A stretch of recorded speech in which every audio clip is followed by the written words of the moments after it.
गुरु महिमा।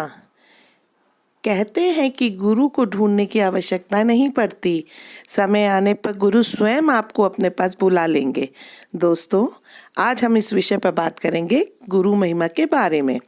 लेकिन इससे पहले मैं आशा करती हूँ कि आप हमारे चैनल को सब्सक्राइब करके अलका शारदा परिवार में अवश्य शामिल हो जाएं। आपको सिर्फ इतना करना है, नीचे दिया सब्सक्राइब बटन को क्लिक कर दें, जो कि बिल्कुल फ्री है। इससे हमारे नए इंटरेस्टिंग वीडियोस आपको तुरंत प्राप्त होने लगेंगे। हमारे शास्त्रों में गुरु को ब्रह्मा से भी अधिक महत्व प्रदान किया गया है। गुरु की प्रेरक कहा गया है, प्रथम आभास देने वाला, सच्ची लौ जगाने वाला और कुशल अखेटक शिकारी कहा गया है, जो अपने शिष्य को उपदेश के बाणों से बीत कर मतलब कि छेद कर उसमें प्रेम की पीर संचारित कर देता है। लोक मान्यताओं के अनुसार प्रत्येक साधक के लिए अनिवार्यता इसलिए भी है क्योंकि वह अपने आध्यात्मिक साधना में कोई भी बाधा या विघ्न आने पर गुरु से मार्गदर्शन प्राप्त कर सकता है। साधक एक यात्री की तरह होता है जो लक्ष्य की ओर बढ़ने की लालसा तो रखता है, क्योंकि उसने लक्ष्य को तो नहीं देखा होता है, लेकिन उसे ऐसे मार्गदर्शन की आवश्यकता होती है जो स्वयं में केवल मार्ग को देखे तो बल्कि अच्छी तरह लक्ष्य को भी पहचानता हो। गुरु की प्राप्ति द्वारा साधक के हृदय से सभी संशय व आशंका की भावनाएं समाप्त हो जाती हैं। उसे साधना मार्ग में एक सहायक मिल जाता है जो उसे विघ्नों और बाधाओं से निकाल सकता है। उसके पैर डगमगाने पर उसे सहारा दे सकता है। उसकी साधना में निराश होने पर उसमें आत्मविश्वास जगाकर आगे बढ़ा सकता है, अर्थात आगे बढ़ने की प्रेरणा दे सकता है। गुरु को योग्य होना उतना ही जरूरी है फ्रेंड्स, जितना कि शिष्य का, क्योंकि यदि गुरु स्वयं ही अयोग्य होगा तो वो तो शिष्य को ही ले डूबेगा। दूसरी तरफ शिष्य को भी गुरु की सेवा में समर्पित हो जाना चाहिए।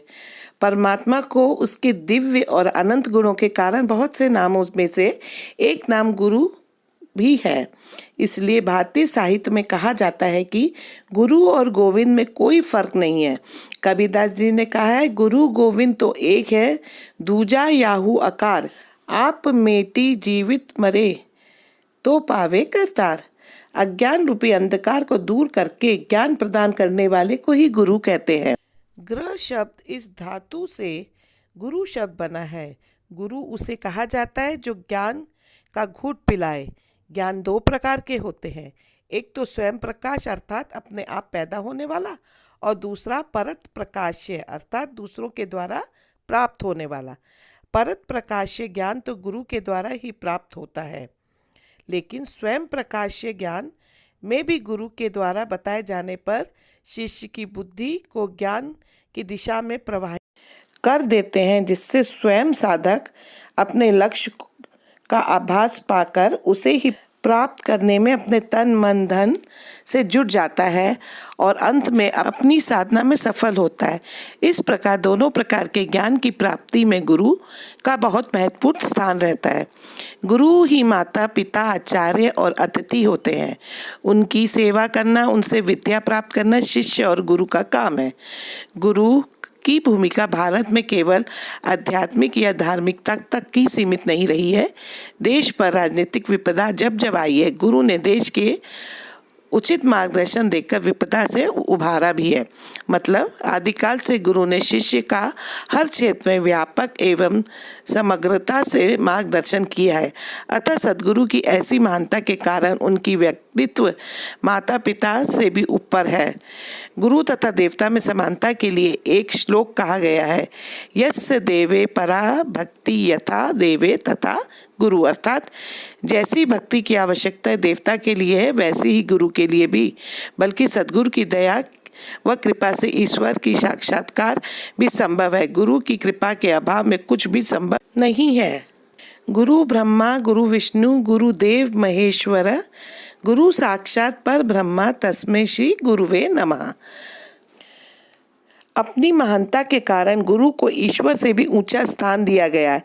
शास्त्र वाक्य में ही गुरु को ही ईश्वर के विभिन्न रूपों ब्रह्मा, विष्णु एवं महेश के रूप में स्वीकार किया गया है। गुरु को ब्रह्मा कहा गया है क्योंकि वह शिष्य को बनाता है, नव जन्म देता है। गुरु विष्णु भी है क्योंकि वो शिष्य की रक्षा करता है। गुरु साक्षात महेश्वर भी है क्योंकि वो शिष्य के सभी दोषों का संहार भी करता है। संत कबीरदास जी कहते हैं, हरि रूठे गुरु ठोर है, गुरु रूठे ना ही ठोर। अर्थात भगवान के रूठने पर गुरु की शरण रक्षा कर सकती है, किंतु गुरु के रूठने पर कहीं भी शरण मिलना संभव नहीं है। जिसे ब्राह्मणों ने आचार्य, बौद्धों ने कल्याण मित्र, जैनों ने तीर्थकर और मुनि नाथों तथा वैष्णव संतों और बौद्ध सिद्धों ने उपास्य सतगुरु कहा है। उस श्री गुरु से उपनिषद की तीनों अग्नियां भी थरथर कांपती है। त्रिलोक पति भी गुरु का गुणगान करते हैं। ऐसे गुरु के रूठने पर कहीं भी ठोर ठिकाना नहीं है। सद्गुरु की महिमा अपरंपार है। उन्होंने शिष्य पर अनंत उपकार किए हैं। उन्होंने विषय वासनाओं से बंद शिष्यों की आंखों की ज्ञान चक्षु द्वार खोलकर उसे शांत ही नहीं बल्कि अनंत तत्व ब्रह्मा का दर्शन भी कराए हैं। आइए दोस्तों, अब मैं आपको गुरु महिमा की कथा सुनाती हूँ। एक शिष्य अपने गुरु के पास गया और बोला, गुरुदेव, दुख से छूटने का कोई उपाय बताइए। शिष्य ने बहुत कम शब्दों में बहुत बड़ा प्रश्न किया था। दुखों की दुनिया में जीना, लेकिन उसी से मुक्ति का उपाय भी ढूंढना बहुत मुश्किल प्रश्न था। गुरु ने कहा, एक काम करो, जो आदमी सबसे सुखी हो उसके पहने हुए जूते लेकर आओ, फिर मैं तुझे दुख से छूटने का उपाय बता दूंगा। शिष्य चला गया।